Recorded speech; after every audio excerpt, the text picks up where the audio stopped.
speaking of religion, so now you're a Christian, right? I wouldn't say am I'm I a right? Christian. What would you say? I'm a work in progress. Meaning what?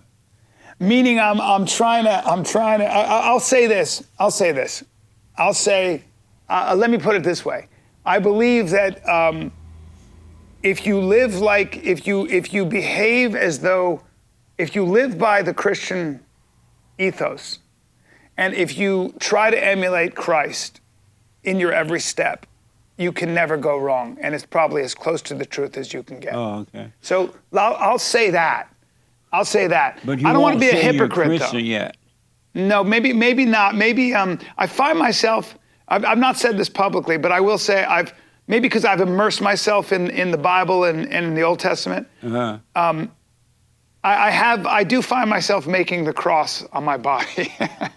I mean, it's a weird thing, but I do. You make the cross on your body? Sometimes I do this, man. Oh, when I find the world to be too much to bear, right, and I say a prayer, right, I pray a lot. Oh, you do? I do. And when you pray, what do you say? I ask for strength, and I ask to be the best version of myself. Oh, okay. And I ask to be the most loving version of myself. It doesn't work when you pray? Yeah. It does work. It does. Do you have perfect peace? I would say no, but much more than I ever was, because I try to never lie. I mean, never lie. I don't lie. And why don't you have perfect peace? Well, I just worry. I worry. I don't have enough faith. I worry, but I'm getting better at faith. My wife is a Christian.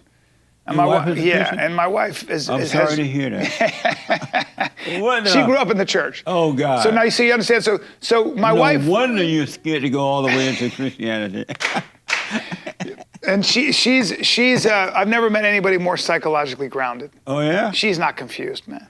She's not confused. Really? Does she obey you? Well, she'll obey me. I mean, my wife, we have a great relationship, so I don't really, but I wouldn't want to, she'll push back. I mean, she's got a lot of self-respect, but we get along so well. And so does she obey you? I mean, I don't know what you mean, like when I tell her to do something? Does she obey you? I think so. Yeah. You're not sure? Yeah. I mean, I don't look at it as obey, or I don't order her around.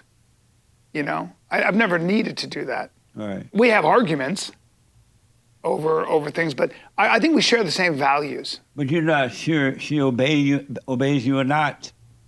I don't know. I don't know what you. So obey would have to sort of comport the notion that I give her orders. You understand?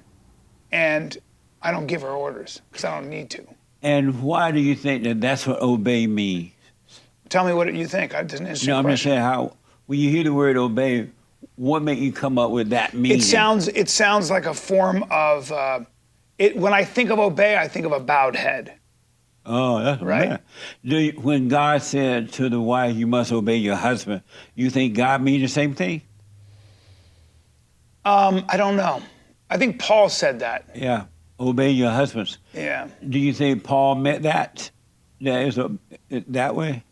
Well, it's an interesting debate, because Christianity, in many ways, was really the first that I know of, really the first religion and even philosophy in many ways, but certainly the first religion that, and I want to be careful with this because I might be wrong, but certainly Christianity was the harbinger for the argument that men and women are equal and that all people are equal.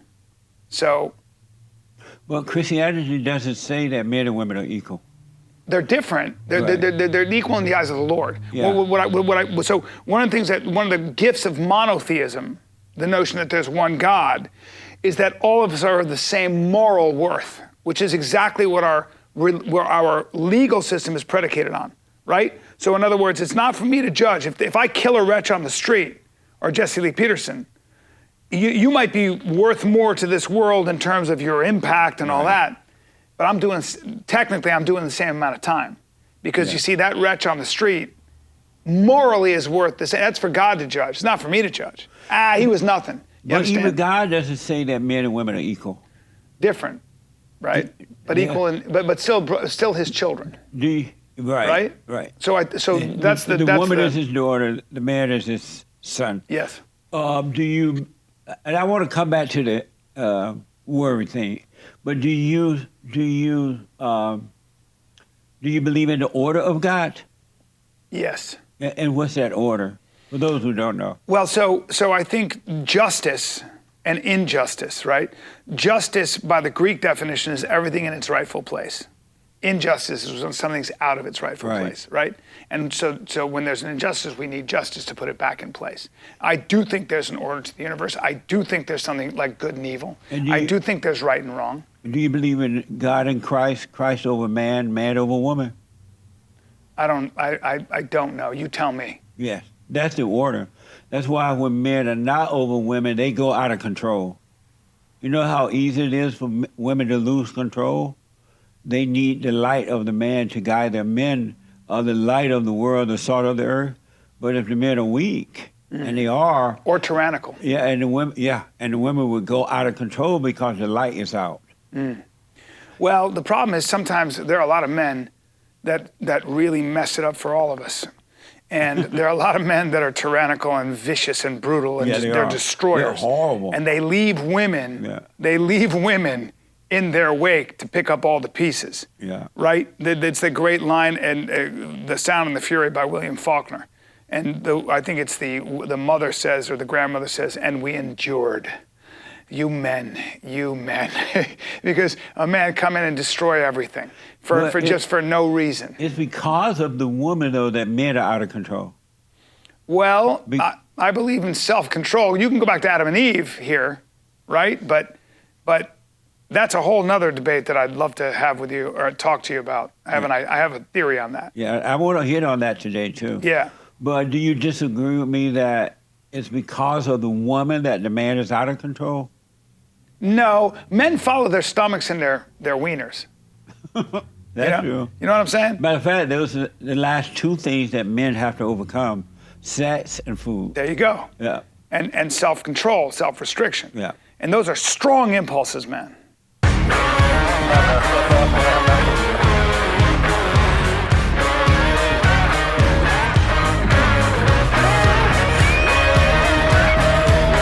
Archie's coffee. I have my own coffee now.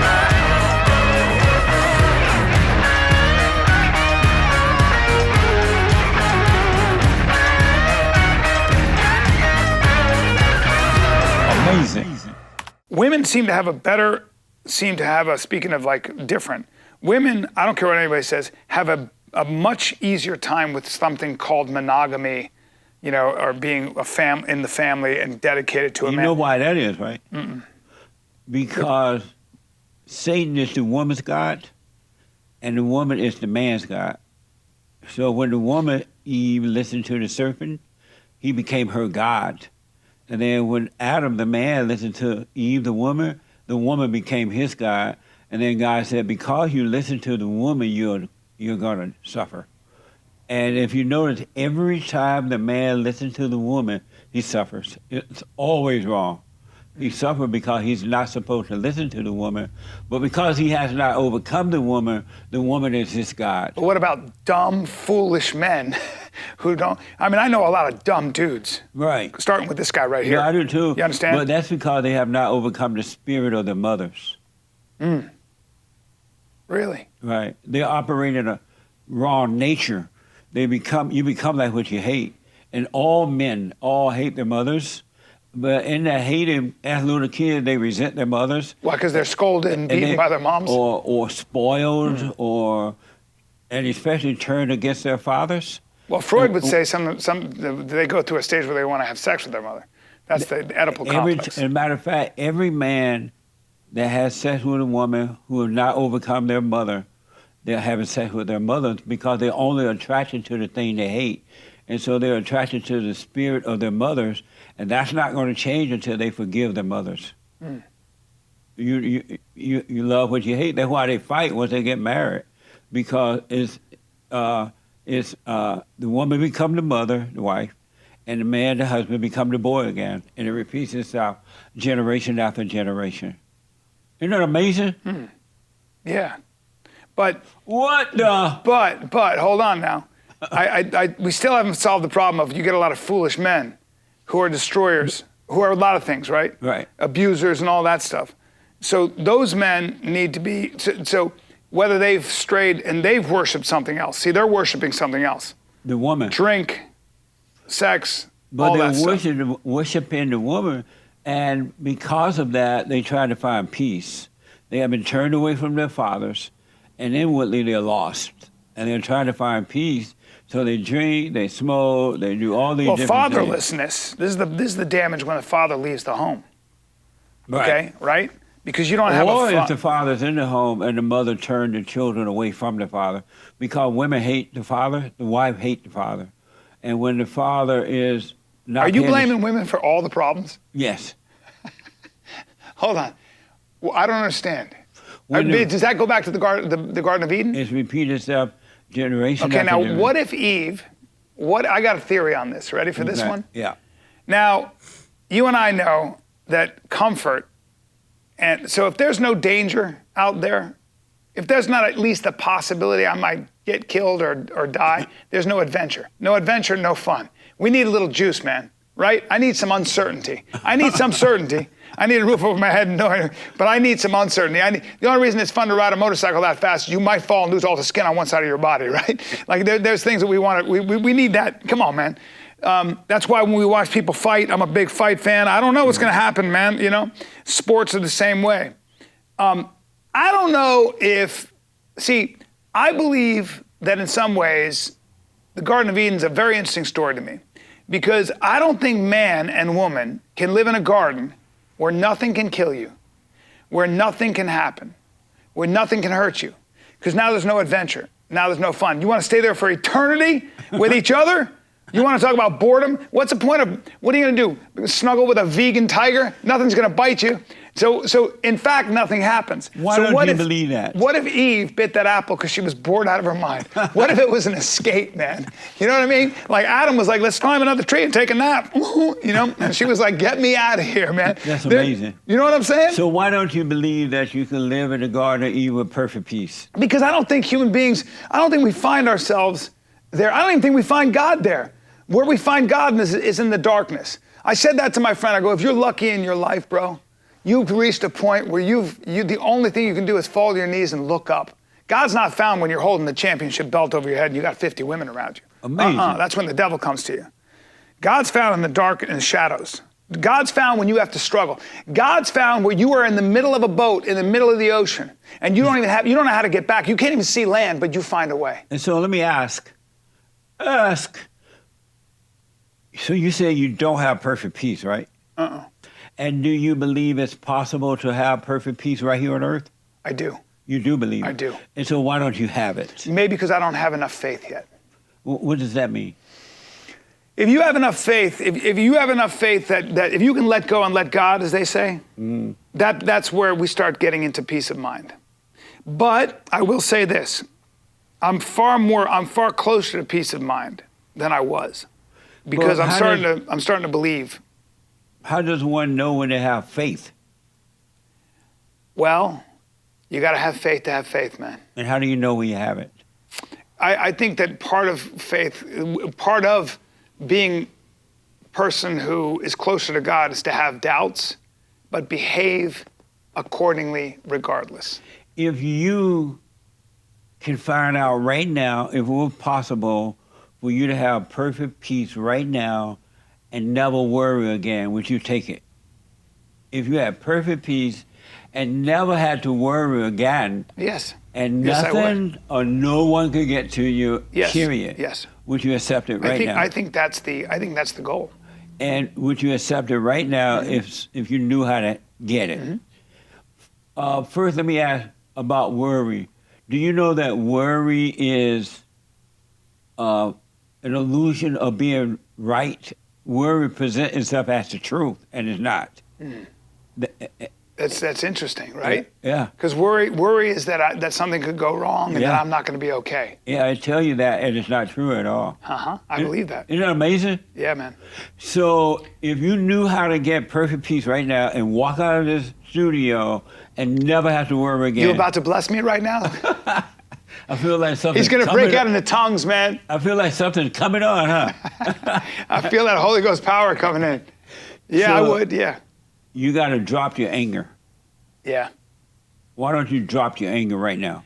I keep that pilot light of aggression going at all times because it's very interesting you asked me that question because I'm realizing I was just meditating on this. I was just thinking about this.